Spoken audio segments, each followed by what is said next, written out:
What is going on, guys? We're back playing some more Surviving with Mekanism. Today we're going to be messing around with the fusion reactor, which is an awesome method of power generation that Mekanism offers, and it's actually one of the best methods of power generation that I have come across in a long time. Now, unfortunately, this does require a little bit of time investment and resource investment, but if you actually have the resources to put in, it's not super complicated to set up, and it looks pretty darn cool. So we're going to be setting that up today, and we're going to be going through all the stuff that you need to use to do that. But before we jump into all that, because it will be a little bit of a lengthy process, I do want to let you guys know, and some of you might already know this, but this video is actually supposed to come out last episode that we did, and instead we did an Avant 3 one. That is just because it took forever to get all these resources, mainly the steel, and you'll see why in a little bit. But on top of that, I am also sick right now. I don't know if you guys can hear it in my voice. I'm really congested. I have a really bad sore throat, and I'm guessing it's mainly due to the fact that I had 2 exams this week. I was super stressed out. I had a ton of homework and all that, not much time to sleep and relax, and it just took a toll on my body. So I'm recovering right now, and I wanted to make sure that I got the video out for you guys, especially because this is a very important topic when it comes to playing Mekanism. So that's my little spiel right there. That was, what's been going on with me and why I might sound kind of bad during this video. Hopefully it does not impair the information that's, being given to you guys though. So in here you will see all the stuff that we actually need to set this up, and I'm going to be setting it up in a slightly different way than you need to. We will discuss where you can actually replace some of the reactor frame with reactor glass and why you might actually want to do that. But pretty much all you have to do then is just exchange the number of glass blocks that you're going to be using with the number of reactor casings or reactor frames you're going to be using, and you do need reactor frames to get the glass, so it's pretty interchangeable. But the first thing we're going to be doing is crafting a bunch of reactor casing, because this is pretty much the framework that we use to build the whole reactor, of course, and on top of that, you need it to build all the other parts. So if you're going to be making this, if you want to do some calculations, I'm going to be making 80. I'm pretty sure that's the exact amount that we need today, but I do have backups on resources if we by any chance need a little bit more. Now, you can see right out the gate that this is just wicked expensive, and I'm actually going to grab all of this in here because there's no point in not doing that, but so we'll grab all this out, and you can see right out of the gate that we need a ton of atomic alloy, not just for this, but for the ultimate control circuit. And on top of that, we have a ton of steel casing. We have 80 steel casing, and the reason behind that is because the reactor frame, per reactor frame, is 1 steel casing, which is really insane if you think about it. It's 1 atomic alloy per 4, which really isn't that bad, but the steel casing is just absurd. So I believe we only need 43 blocks for the reactor frame itself, but then we need all the rest for actually crafting all the other stuff. So we're just going to throw all of these in there. We're going to get 80 out. Like I said, I have extra if we by chance, I did the wrong calculations. Hopefully I didn't, but if I did, I do have extra, so no need to worry. Now, once we have that, we're going to make 1 reactor controller. You only need 1. It takes some stain or some regular glass panes. You can have them stained if you want, but it's irrelevant. You need a basic gas tank, which is relatively cheap. You need the 5 reactor frames and then 2 ultimate control circuits. So we'll get that in there. We'll get the reactor controller. Now, this is a really important block, not only because you need it, but because it's going to allow you, much like the thermal evaporation plant controller, to see everything going on. The requirements, the production rate, the heat, everything that's coming out of here. This is going to be your go-to block. And the unfortunate thing is that when we're going to be setting this up today, the area that I've constructed for this, I actually don't have a great way to access the controller as of yet, but we'll wait. We'll worry about that in a little bit. So the next thing we're going to be doing is using reactor ports. Now, reactor ports are used for input and for actually pulling out power. Now, the reason that this is kind of interesting is because you can use the reactor the way we're using it today, or you can use it with steam. So I'm not going to be covering how to use it with steam today. We might cover that in a later video, but we're going to be using it just putting the fuel that we have in and pulling power out, and we're still going to be using a reactor port to pull power out. As far as I'm aware, that is still required, so we're going to be using 3. Now, we're going to be inputting both the deuterium and tritium separately. We're not going to be inputting them together with, already produced as the DT fuel, but you do have the option to do that. It's a little bit less customizable, but if you want to do that, then you would need 1 less reactor port than we're currently going to have, and it's a little awkward because you craft 4 when you really only need 3, but that's going to require an ultimate control circuit and then 4 reactor frames. So we're going to be crafting both of those right now. Now we get down to crafting pretty much just the reactor glass for what we're actually going to be constructing the reactor out of, and then we've got a couple of miscellaneous things that we're going to be making.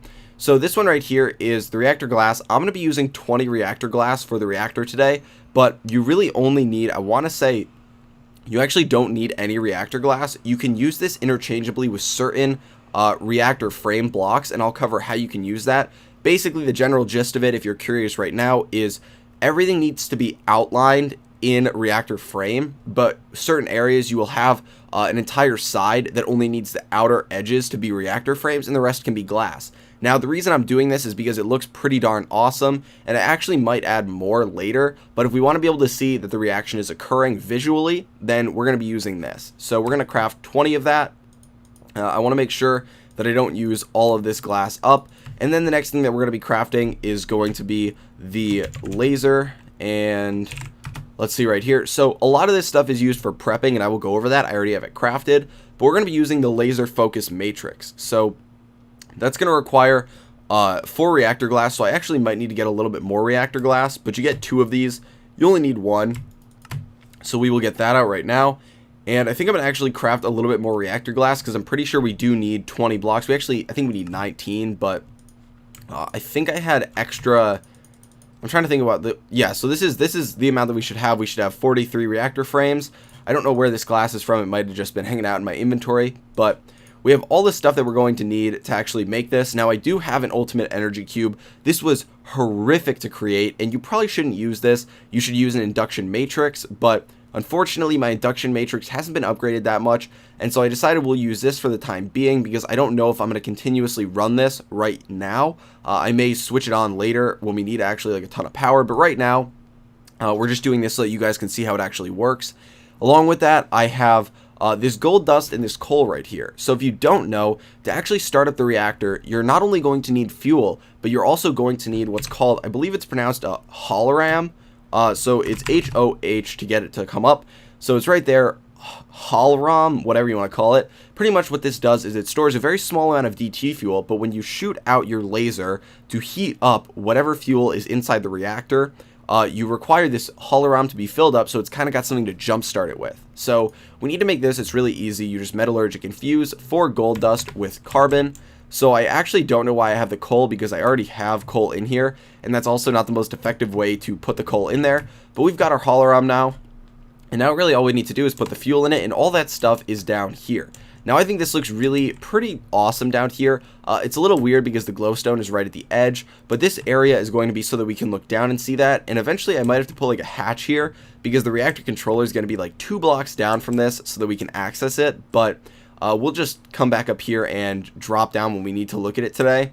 So the way we get down is coming over here, and I don't plan on needing to go down here a ton. You really don't need, if you have the correct rates of everything being input, to monitor what's going on in this.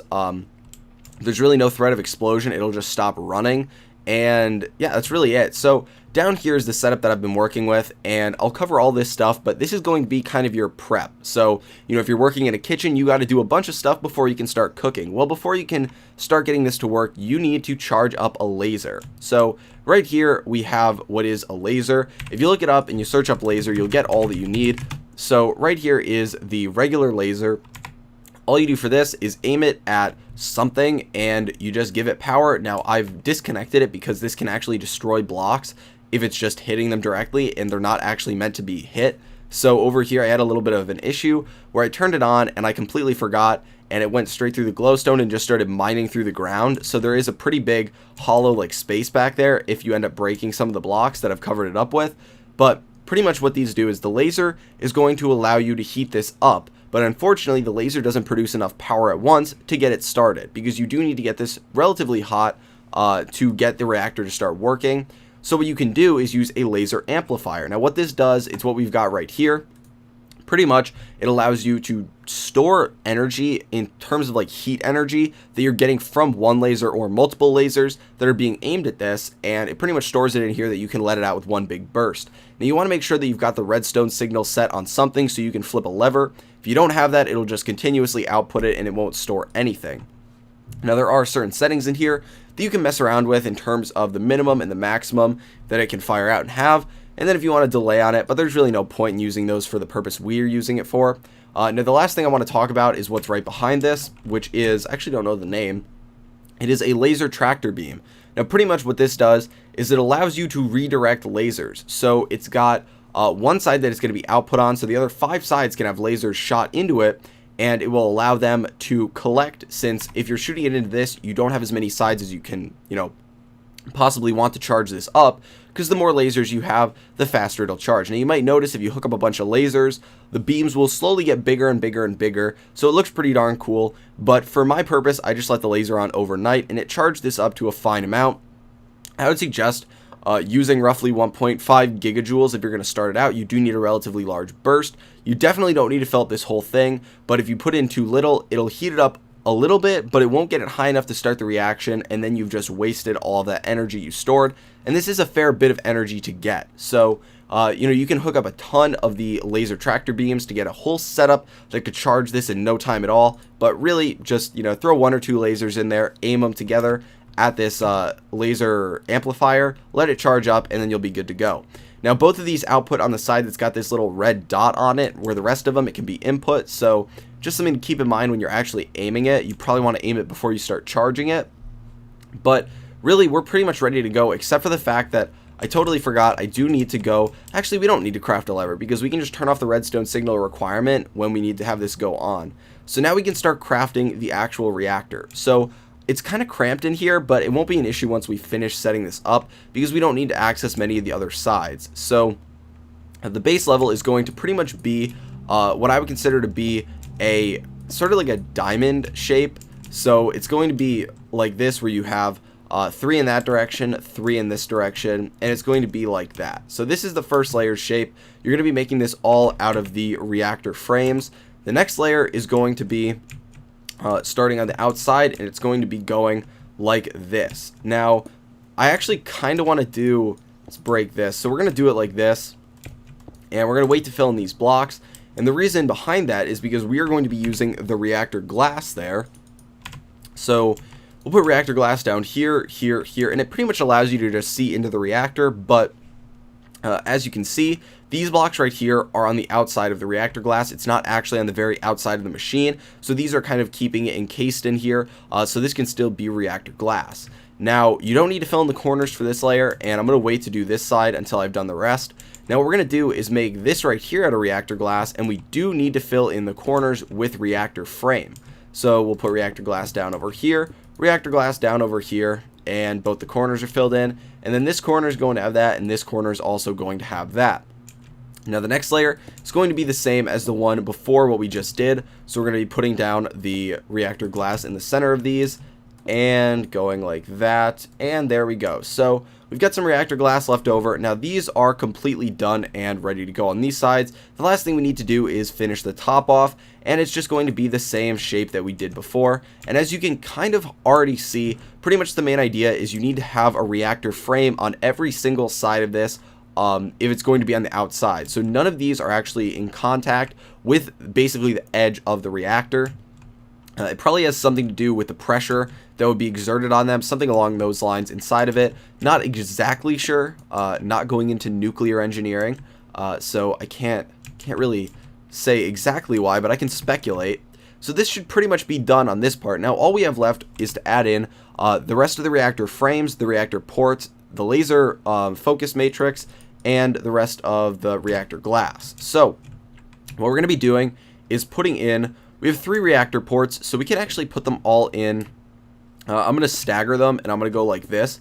Now, the reason behind this is because you don't want them to start linking up if you're inputting, gases into certain ones, stuff like that. So staggering them like this makes it a little bit easier. And I'm actually forgetting one thing that we want to do, where we want to break this block right here. And can we just break it with this? I feel like we shouldn't. Can we wrench this out of here? I don't know why we would be able to, but yeah, we can. Okay, we got to break it. Please give me the block back. Okay, so this is actually going to be our reactor controller up here.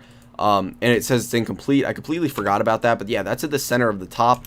So now that we've got this set up, we just need to come back out here. And these 2 down here are going to both be the reactor frames that we've got. Right in here is going to be the laser focus matrix. You want that to be in the center of the middle layer. And of course, it doesn't really matter if it's surrounded by all these different inputs for the fluids or gases or whatever, but you want to make sure that this is aligned with the laser amplifier, because that's where it's going to be shooting in. And then up here, are we a little bit short? Are we slightly short? I think we actually might be a little bit short on the reactor frames. Huh.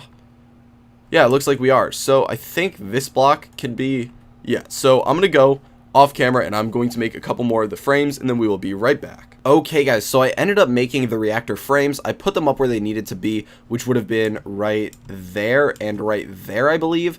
And now you can see that the reactor controller is lit up. It's completely formed. We can see all the tabs for it. So the first tab is going to say formed, and then it's got this little area right here. That is for the hologram, but you need to put gas in this. So we're actually going to go downstairs really quick, because that is where my DT fuel is. Now you fill this up with DT fuel. It does need to be DT fuel, so you do need to combine them. Now I have an advanced gas tank full of this because we are going to be using a little bit of it, but we're not going to rely on this. It fills it up with T, and now we are ready to throw it in. You really need to not forget this. You need it to be refilled whenever you go to start the reaction, which is another good reason to pretty much make sure the reaction doesn't stop.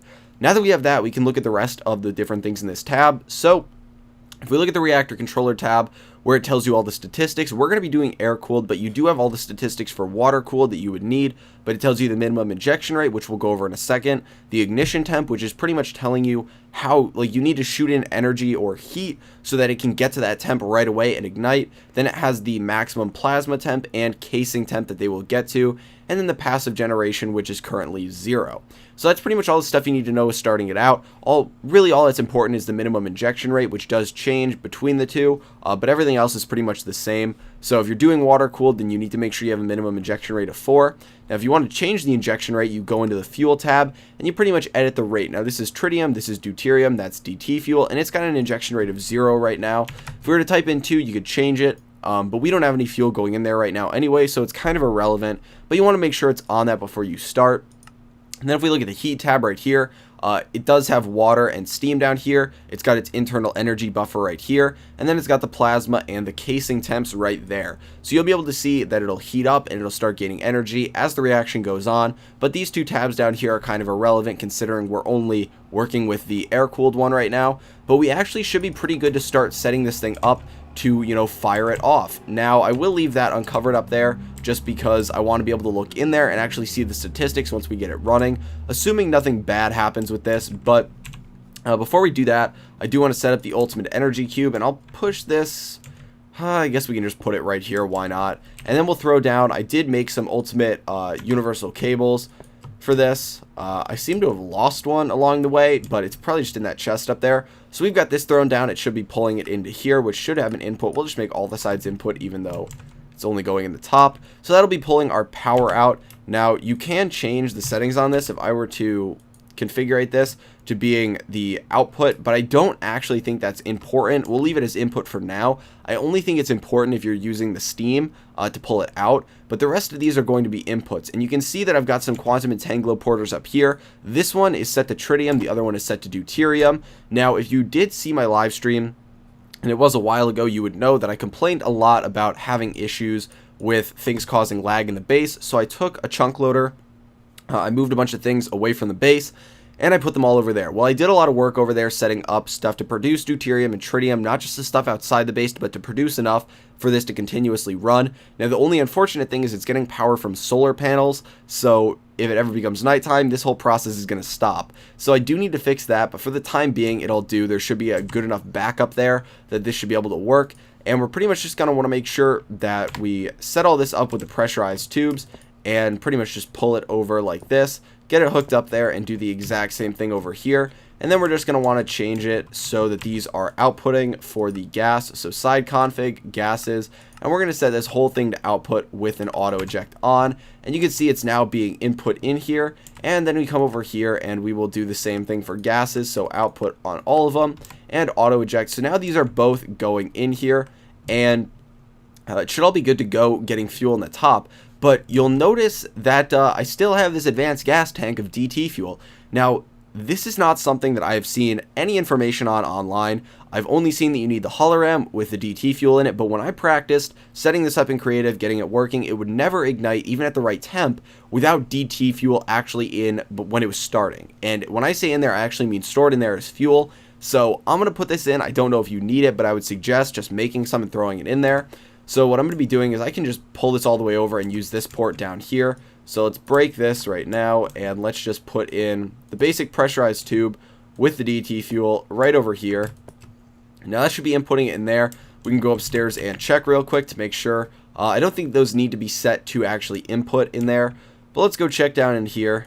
So if we go to the fuel, you can see we got DT fuel in there, we got deuterium, we got tritium. It's all good to go. We'll make sure the rate is at 2, press enter again. Everything should be in there and it should be good to go. We should be ready to actually light this puppy up. So let's go down here. Now I'm going to start it up and we're going to waste a ton of energy. I know you guys will probably cringe, but I'll leave this connected for the time being. Actually, no, we'll disconnect this right now. We'll disconnect this and we will rehook up the power to this. So let's get our ultimate cable on there, and then let's take a little bit of enriched alloy and upgrade these pipes up here. So we'll upgrade those. You just right click on it and it'll upgrade them to the next tier. It's a nice little trick if you want to go through and upgrade already existing pipes. So we've got that. We should be ready to go. This is aiming in the correct direction. Now the reason I'm so cautious with starting this up is because it is a pretty lengthy process to get it set up, as you guys could probably already tell, and I want it to work flawlessly. So what we're going to do, I think 1.52 gigajoules should be enough. If it's not, I will, hop off camera, let one charge up again, waste a ton of power, but this should be good to go.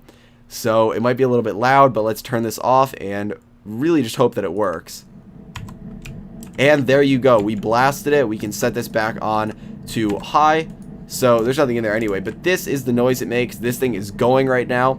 It is running. It's got a really cool animation that goes on inside there. Unfortunately, we can't see it that great because the reactor glass is not actually on the top right now, but this is getting us a ton of power. Boom. We just filled this entire thing up. 128 megajoules in less than like 10 seconds. And let's go check the rates of everything going on in here. So if we click on this, you can see that our hologram is gone. If we look at our fuel, our DT fuel was consumed. We have an injection rate of 2.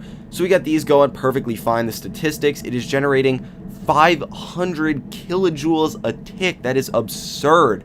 Now, if we look at the heat right now, you can see that this is slowly dropping. If we were to up the injection rate, it would keep it at a higher temp. It would generate more power. But of course, the main goal was just to show you guys how it works. I really don't have that much stored up, and it's nighttime right now. No, it's daytime, so it should be producing at a good enough rate to keep going. But you can see we've got the case right in here, we've got the plasma in here, not generating any steam, but it is that is so much. I think the internal buffer from looking at this is probably 1 gigajoule, but that power is absurd. That is almost unmatched by anything that I have ever played with in modded Minecraft. It really is hard for me to gauge right now because I haven't touched many other very high generating different reactors that you can mess around with, but this one is one of the best methods, and that's why a lot of people like to learn about it. So hopefully you found the video informative today, guys. If you did, please feel free to give it a like, as it does help me out a lot, and I will talk to you guys later. I apologize for the voice, by the way. I know it got pretty bad at points. I was really trying my hardest not to cough, not to cut the video and stuff, but I probably just should have. But again, I apologize for that. But yeah, thanks for watching, guys. See you later.